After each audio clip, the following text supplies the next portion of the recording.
Jamila, katanya dia meninggal dulunya mati beranak. Melahirkan lah ya. Ya, tapi anaknya ibu. Anaknya terselamat. Ya, pokoknya semenjak dia meninggal itu, ya adalah orang nemu lagi gendong, palanya nggak ada. Iya, yang gendong dia pakai daster, tapi anaknya digendong ke belakang, palanya nggak ada.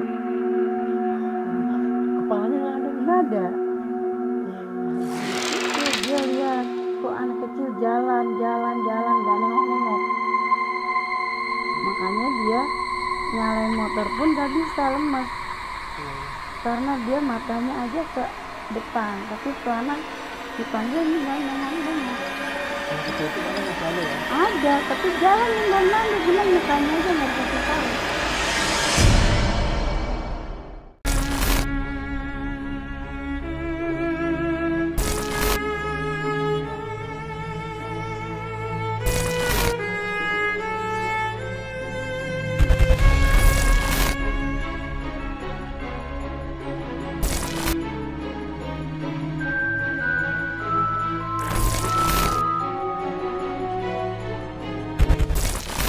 Assalamualaikum warahmatullahi wabarakatuh. Kembali lagi bareng gua Aris.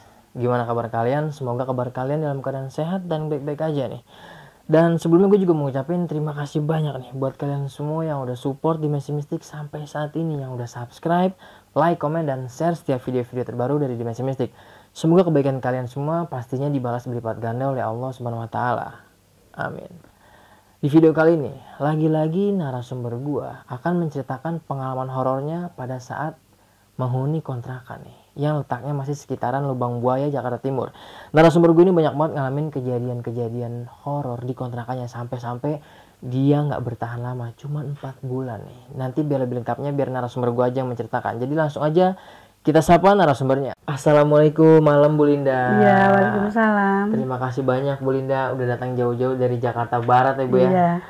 Sekali lagi terima kasih banyak udah berkenan mau berbagi pengalaman horornya di kontrakan angker nih Bu. Lagi-lagi kontrakan kan. Kontrakan Ibu ini angker banget nih. Emang kalau boleh tahu sedikitnya dulu aja nih, Ibu ngalamin kejadian apa nih selama ada di kontrakan itu? Saya ngalamin ketika saya lagi nonton TV. Ya. Nonton TV padahal tuh jamnya masih sore, Ya. di bawah jam 12. Nonton TV jam 10, antara jam 11. Itu memang di situ, lingkungan situ jam 8 juga udah sepi ya, udah kayak kuburan. Oh, ya ya. Saya nonton TV, tiba-tiba di depan rumah saya tuh lari orang kenceng-kenceng, tapi banyak yang lari. Oke, kedengar suara orang lari. Pokoknya kayak zaman perang gitu, larinya geduk banyak. Iya. Nah, saya kecilin TV, saya kecilin, nggak ada suaranya. Hilang gitu aja. Saya nyalain lagi, gedein dikit, gedebuk, pikir saya maling. Iya. Nah, saya bangunin suami, keluar nggak ada. Iya. Oke Bu, tapi ditahan dulu nih Bu ceritanya Bu, biar pada penasaran ya. Jadi lagi-lagi sebelum gue lanjut ke ceritanya Bu Linda ini, jadi buat kalian wajib banget nonton ceritanya Bu Linda ini, karena kontrakan di Bu Linda ini tuh yang Bu Linda tempatin itu horor banget nih. Nggak kalah horornya sama penghuni kontrakan yang pernah ngontrak kemarin di Bekasi yang udah ada di video gue. Dan sebelum gue lanjut ke videonya, lagi-lagi gue mau infoin buat kalian kalau kalian mau jadi narasumber seperti Bu Linda ini di Dimensi Mistik bareng ngobrol sama gue, kalian bisa langsung aja mampir ke Instagram Dimensi Mistik atau mampir ke Instagram gue, atau bisa juga nih bisa melalui email. Nanti linknya bakal gue cantumin di kolom deskripsi. Terus dukung channel Dimensi Mistik dengan cara subscribe, like, komen, dan share biar gue makin semangat menghadirkan narasumber-narasumber yang punya pengalaman horor kisah nyata yang epic-epic seperti yang dialami oleh Bu Linda ini. Yaudah, gue udah cukup, nggak usah banyak berbahasa-basi lagi. Langsung aja kita petik ceritanya. Ya, Ibu Linda bisa langsung dimulai nih Bu, cerita kontrakan horornya nih. Ya, saya dari pertama datang ke situ tahun 2010. 2010. Iya. Sementara saya tinggal di mertua dulu. Iya. Nah terus saya ngontrak di situ. Dari awal ngontrak juga saya udah gimana ya, udah diketemuin yang aneh-aneh gitu, karena saya orang asing. Oh, udah ngalamin kejadian aneh-aneh nih di kontrakan itu. Di situ kalau orang asing pasti digodain. Iya. Kalau orang yang udah pribumi situ mungkin udah kebal kali ya. Iya. Jadi yang pokoknya pas saya ngontrak situ, saya bilang sama sebelah, kenapa sih saya kemarin mau maghrib aja, mau angkat jemuran, ada orang diri di pojok, orang rambutnya panjang, pakai baju merah. Iya. Nah yang depan kontrakan saya bilang, wah nggak salah lagi. Siapa om? Saya bilang, saya aja pulang jam 2 bawa mobil. Saya senter itu cewek, muter, ketoran hilang katanya. Oh, iya. Itu saya bilang, emang nih kontrakan dulu gimana sih om? Awal dulu ceritanya, ini rumah gede, rumah satu. Iya. Rumah indukan lah ya. Nenek-nenek tinggal di situ, nggak ditemenin sama anak mantu enggak. Setelah tetangga bilang bau busuk, nah digedor lah itu. Taunya nenek itu meninggal udah 3 hari. Di dalam kontrakan itu? Dalam rumah. Iya, Tadinya kan rumah gede. Iya, masih awalnya nih ya. Iya. Setelah udah neneknya udah itu, baru disekat bikin kontrakan depan-depanan. Iya. Depan 5, kita 3 jadi 8. Sebelahnya jemuran, lapangan. Jadi sampingnya tembok monumen. Tembok monumen Pancasila Sakti. Oh, Lubang Buaya. Di situ. Makanya saya hamil sebelum dia hamil jalan 2 bulan. Iya. Jam 9:30 yang nonton TV. Pokoknya ada yang ketok pintu, ada yang lari. Saya nonton TV sampai jam 11 tuh, nungguin suami pulang, belum pulang. Toto ada yang lari, kayak tentara, duk. Nah, saya pagi cerita sama tetangga. Iya. Saya bilang semalam siapa yang lari di depan nih? Jangan dibuka katanya. Pokoknya jangan dibuka. Kenapa? Ya pokoknya ada yang iseng. Makhluk halus katanya. Itu kisaran jam berapa Bu kalau boleh tahu Bu? Apa? Kisaran jam berapa tuh? Sekitar jam 11, setengah 12. Setengah 12. Itu kita juga kalau lewat situ jam 9 juga udah nggak ada yang berani. Udah sepi gitu ya? Pokoknya orang udah pada tutup pintu. Iya. Makanya saya diketawain juga, saya lari ke kamar mandi. Suami pulang baru. Saya juga gencang juga tinggal di kontrakan itu sih. Iya. Bukan saya doang, semua yang kontrak di situ juga ngalamin. Iya.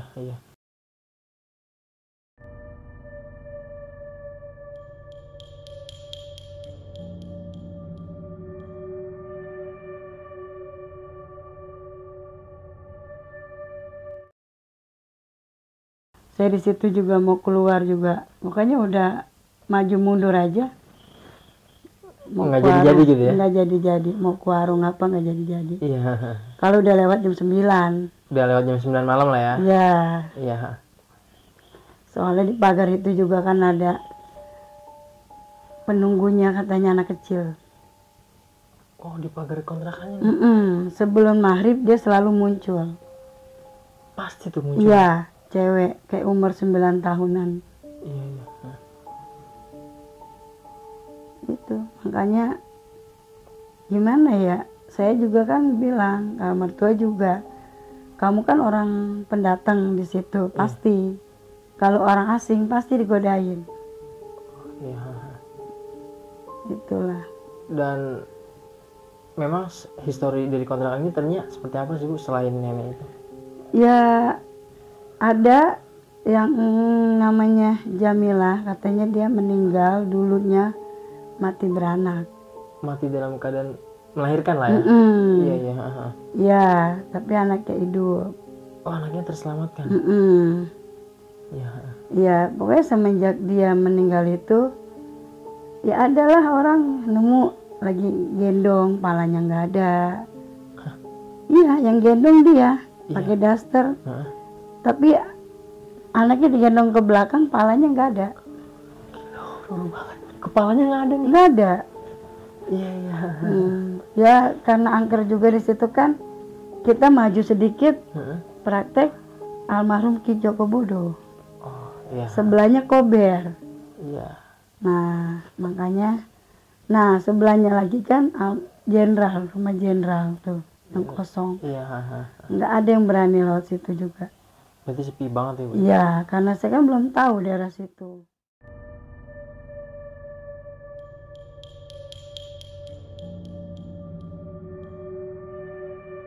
Kalau udah pagi seneng, tapi kalau menjelang maghrib udah hati saya denyut-denyut.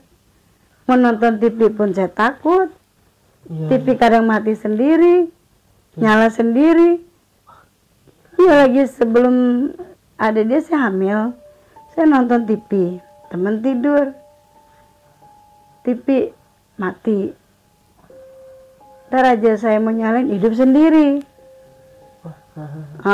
Pokoknya kalau saya nonton TV jam 11, setengah 12 tuh depan rumah lari orang. Kayak orang mau perang, gedebu-debu. Iya kayak seakan-akan kayak tentara. Iya, pokoknya kayak orang mau perang, duduk. Nah, kita bangunin, suami bangun.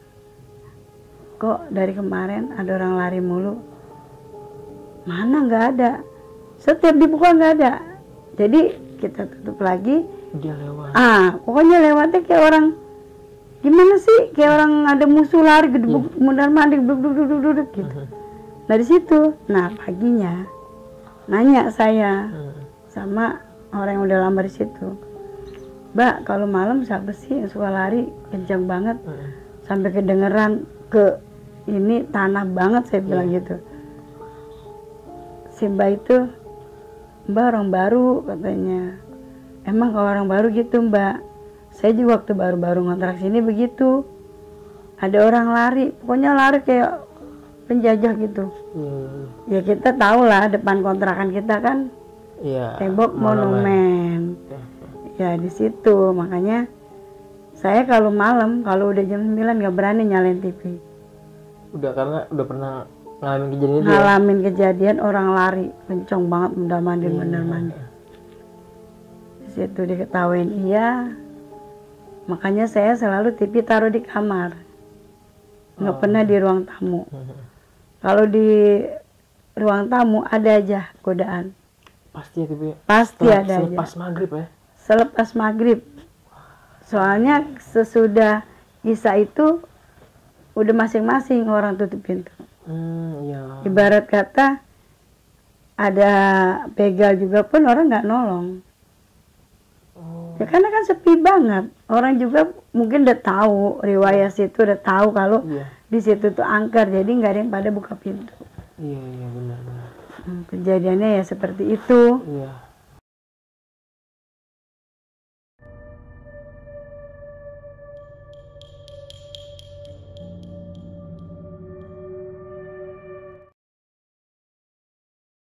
Ini ada lagi cerita dalam kontrakan saya. Iya. Berdua sama anak. Sama Dian ya? Suami kan jalan ngaji ke Bojong Gede.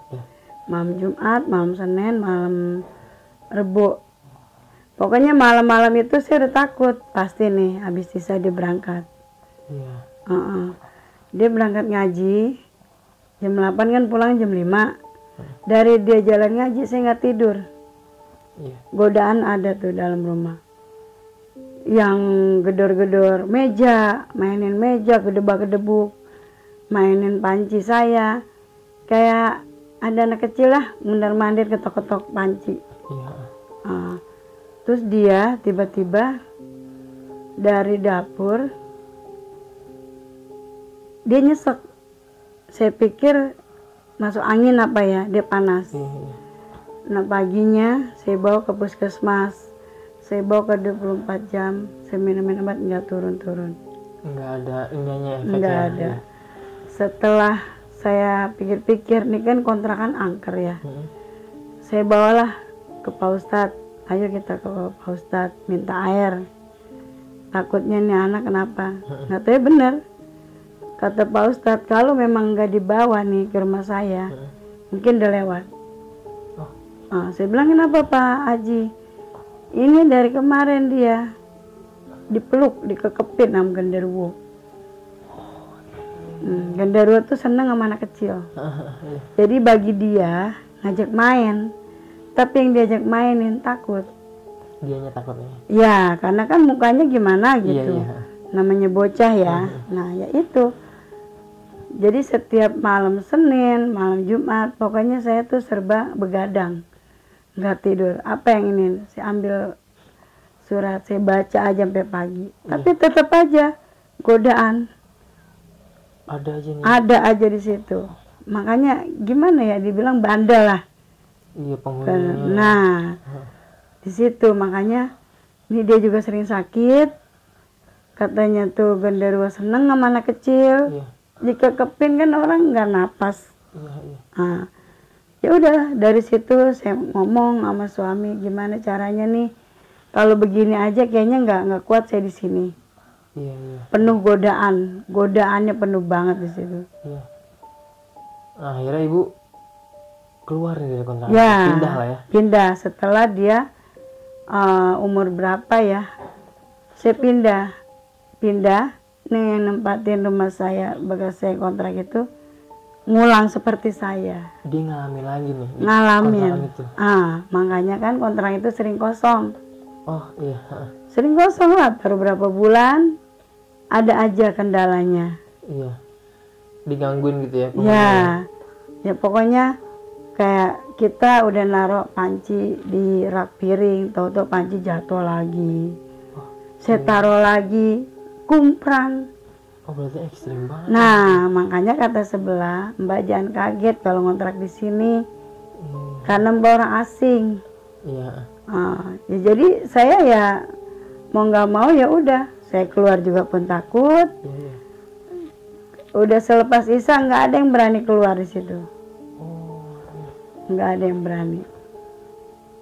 Ya mungkin ya, yang punya kontrakan juga dia bilang, saya juga nyesel beli rumah ini.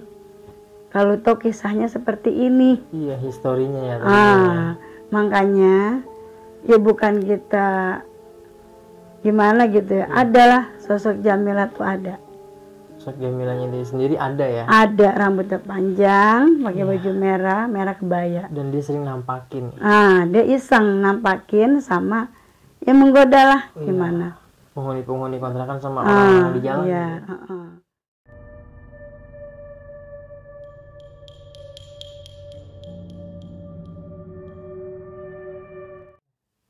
Kita ke depan, ada aja. Pokoknya kalau yang tahu namanya Gang Al-Umar, itu orang udah kecut.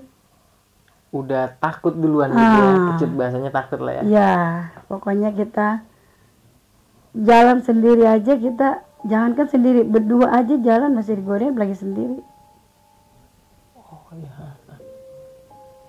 Saya mau beli susu ke Indomaret, kan Indomaret depan Gang Al-Umar. Iya.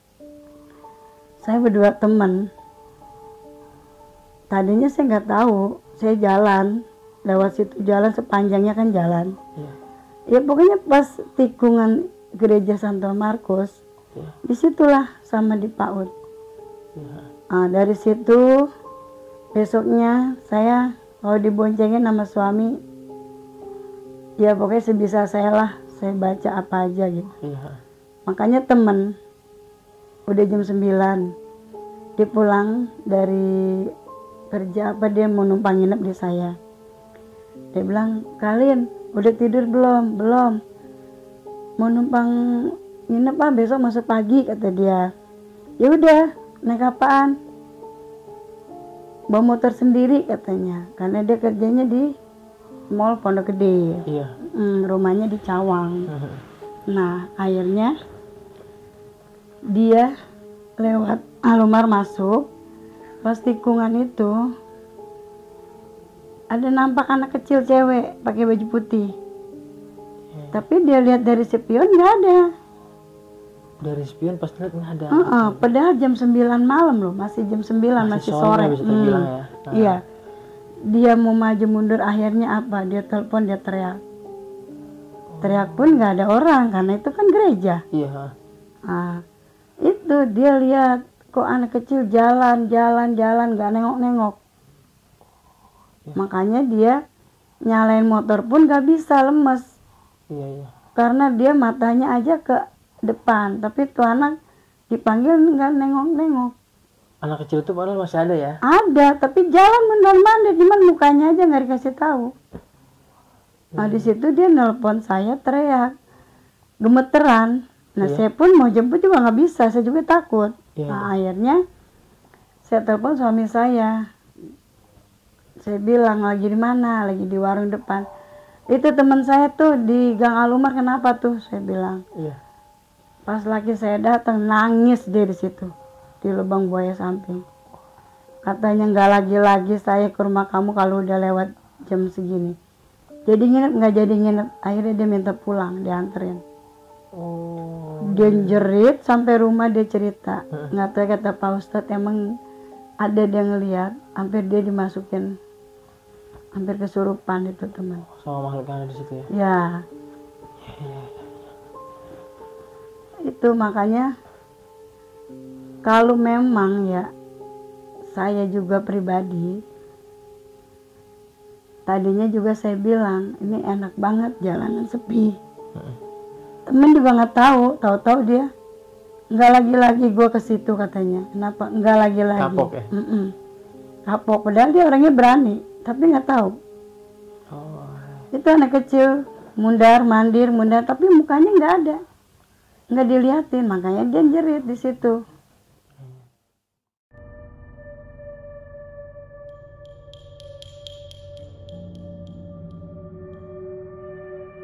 Kalau boleh tahu Ibu, selama ngontrak di situ bertahan sampai berapa bulan atau berapa tahun nih? Saya di situ nggak tahunan. Iya.